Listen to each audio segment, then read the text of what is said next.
Hello friends, இன்றைக்கி சுவையான ரோட்டுக்கடை காளான் எப்படி செய்கிறது அப்படின்னு பார்க்கலாம்.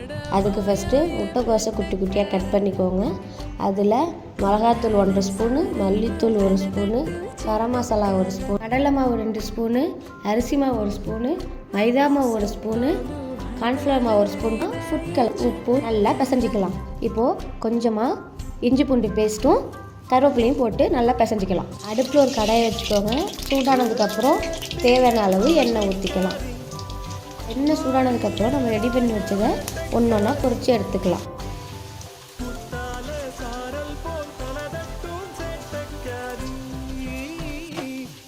இப்போ இதை எல்லாத்தையுமே பொரிச்சாச்சு.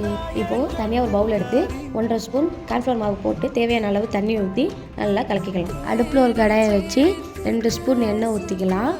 ஒரு வெங்காயத்தை குட்டி குட்டியாக கட் பண்ணி அதில் சேர்த்துக்கலாம்.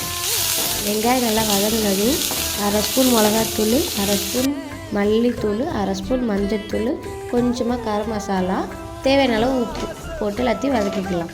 இப்போ இந்த கார்ன்ஃப்ளவர் தண்ணியை ஊற்றிக்கலாம்.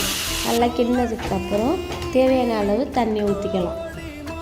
நம்ம பொரித்து வச்சுருந்த முட்டைக்கோஸ் பக்கோடாவை அதில் கொஞ்சம் கொஞ்சமாக சேர்த்துக்கலாம். கரெக்டாக 2 நிமிஷம் மூடி போட்டு வேக வச்சிங்கன்னா கரெக்டாக இந்த மாதிரி வந்துடும். குட்டி குட்டியாக கட் பண்ண ஆனியன் கொஞ்சம், கருவேப்பிலை, மல்லித்தலை கொஞ்சமாக கட் பண்ணி போட்டுக்கலாம்.